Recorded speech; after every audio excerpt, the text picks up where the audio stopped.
जब बख्शी सर वहां से निकले तब आदित्य एक बार फिर से अपनी उसी सोच में पड़ गया था, जहां वो ये डिसाइड नहीं कर पा रहा था कि उसे खुश होना चाहिए या दुखी। उसने सोचा कि अब उसके मन में यह ख्याल आ ही क्यों रहा है। उसे यहां से निकलने का मौका मिल गया और वो फ्री है, तो उसे इस चीज के लिए खुश होना चाहिए और यहां से जल्दी से निकल जाना चाहिए। मगर फिर भी वो कंफ्यूज क्यों है? जब उसने ध्यान दिया तो उसे समझ आया कि उसके इस कंफ्यूजन की जड़ ये ख्याल है कि उसे फिर से अनुराग और निखिल से डील करना था। इसका मतलब यही था कि वो बार बार शुरुआत कहीं से भी कर देता, लेकिन आकर उन दोनों पर ही रुक रहा था। उसने फिर उस दूसरे आदित्य की बात पर ध्यान दिया जो उसे सपने में दिखा था। उसने उसे कहा था कि आदित्य ने पहले ही अपना टाइम बहुत ज्यादा वेस्ट कर दिया है और उसे अब किसी स्पेसिफिक चीज को फॉलो करते हुए अपने बदले की तरफ आगे बढ़ना होगा। लेकिन अगर वो लगातार इसी तरह वापस घूम फिरकर अपने दुश्मनों पर जाता रहेगा तो फिर वो आगे कैसे बढ़ेगा? लेकिन यही सोच उसे परेशान करने लगी और वो इस चीज से परेशान नहीं होना चाहता था। उसने सोचा कि जो भी उसे सोचना है वो यहां से निकलने के बाद सोच लेगा, पर बस अभी उसे एक ही चीज और करनी थी और वो ये कि अमित को बताना कि ट्विंकल के साथ क्या हुआ है। अगर उसने बख्शी से बात कर ली है तो उसके पास बस यही टास्क बचा था। यही बात सोचकर वो धीरे धीरे अपनी व्हील चेयर पर से उठा और फिर चलते हुए अपने कमरे के बाहर जाने लगा। कॉरिडोर फिर से खाली था। तब आगे जाकर वो अमित के कमरे की तरफ मुड़ा तो उसने देखा कि मृणाली गेट पर ही खड़ी हुई थी और बाहर की तरफ देख रही थी। जब उसने आदित्य से नजरें मिलाई तो एक ही सेकंड में गेट खोल दिया। तब मृणाली को समझ आ गया कि आदित्य अमित से बात करना चाहता है और वो बस वहीं पर खड़ी रही। फिर आदित्य धीरे धीरे चलता हुआ अमित के पास गया और उसकी बेड के पास लगी चेयर पर बैठ गया।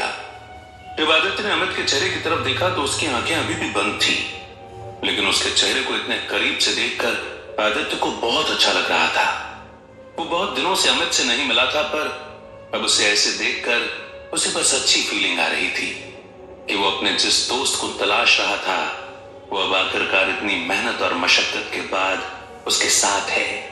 तब आदित्य ने एक हाथ स्ट्रेच करके उसके सिर पर रखा और वो अपने हाथ को इस उम्मीद में फेरने लगा कि जब अमित को आदित्य का टच समझ में आएगा तो जरूर वो अपनी नींद में से उठ जाएगा। वो कुछ सेकंड तक तो ऐसा ही करता रहा और तब अमित ने आंखें खोली। उसने आंखें खोलकर पहले आसपास देखा और फिर आदित्य की तरफ देखा। जब आदित्य ने उससे आंखें मिलाई तो उसे समझ आया कि अमित की आंखें पूरी तरह से खुल नहीं रही हैं, लेकिन फिर भी उसे ऐसा देखकर उसके चेहरे पर स्माइल आ गई और अमित भी स्माइल करने लगा। तब अमित ने थोड़ी कोशिश की और फिर वो सीधा होकर बेड पर बैठ गया। उसने फिर मृणाली को एक तरफ देखा और वो स्माइल करने लगा, लेकिन मृणाली को उसे देखकर आंसू आ रहे थे, पर वो कुछ कहती या करती उसके पहले ही वो बाहर निकल गई। उसे ऐसे देखकर अमित को कुछ समझ नहीं आया, लेकिन फिर उसने अपना ध्यान आदित्य की तरफ किया और उससे पूछा, कैसा है आदित्य? मैंने तो 3 दिन पहले सुना था कि तू बेहोश हो गया है, अब तुझे ठीक तो लग रहा है ना? इस सवाल को पूछते समय अमित बस आदित्य के चेस्ट पर लगी हुई उस पट्टी को ही देख रहा था। उसे फील हो रहा था कि आदित्य को अभी भी दर्द हो रहा है, पर वो कुछ रिएक्ट नहीं कर रहा था। तब आदित्य ने उससे कहा, हाँ मैं तो बिल्कुल ठीक हूं अमित, जैसे तैसे सरवाइव कर ही जाता हूं। तुझे तो पता ही है, लेकिन तू तो ठीक है ना? किसी तरह की कोई प्रॉब्लम तो नहीं हुई तुझे? अगर हो रही है तो मुझे बता दे, मैं अभी डॉक्टर को बुलवाकर तुझे असिस्टेंस दिलवा दूंगा। आदित्य की इस बात को सुनकर अमित के चेहरे पर एक स्माइल आ गई और उसने उसी स्माइल के साथ कहा, नहीं नहीं आदित्य, बिल्कुल भी नहीं। उन लोगों ने मुझे तोड़ने की बहुत कोशिश की, लेकिन मैं बिल्कुल भी नहीं टूटा।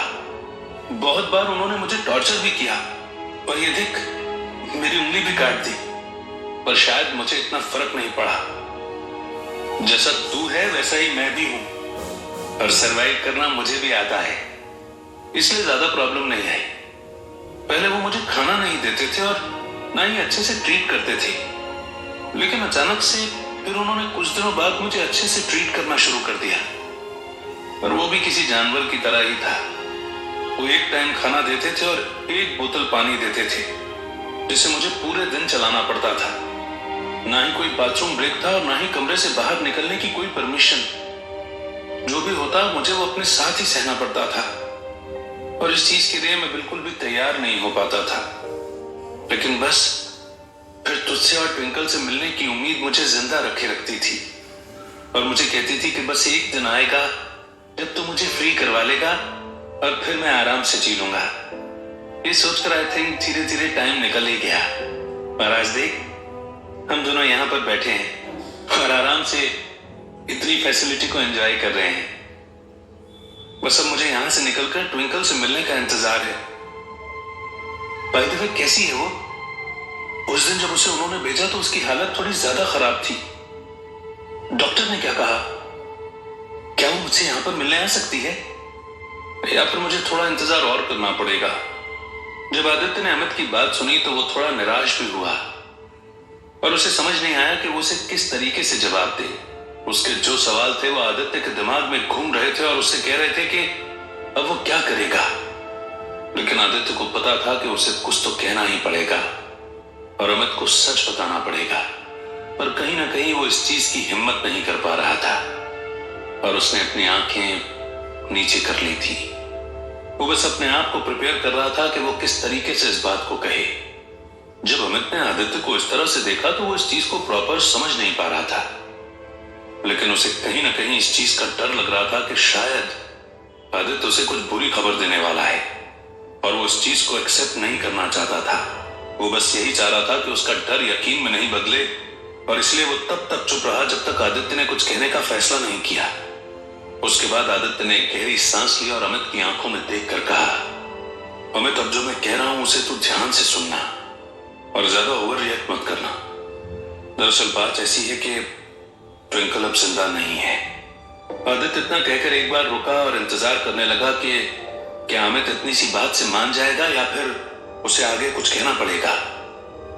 लेकिन इतनी बात सुनते ही अमित बहुत ही शॉक्ड होकर आदित्य को देखने लगा, क्योंकि उसका डर अब यकीन में बदल चुका था और वो बस इंतजार कर रहा था कि आदित्य आगे कुछ कहे या नहीं।